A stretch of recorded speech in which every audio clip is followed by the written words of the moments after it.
Hello guys, in this video I am going to show you how to change the currency on the Opoly application. But first I just want to mention, don't forget to subscribe to my channel, because at 10,000 subscribers I am going to show you my whole YouTube revenue statistics and growth strategy, how to make money online. Now let's jump into it. First of all, open the application on your phone. After that you should go to your home page and then tap on the menu icon that can be found in the upper left corner of the screen. After that you should scroll down to the bottom of this section, and here you can find the currency section down below, so tap on it.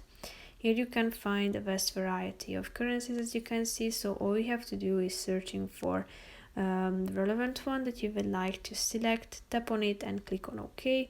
So as you can see, it says that this will reload your app and prices will now be reflected in your selected currency. So basically that's it for this video guys. See you in the next one. Bye bye.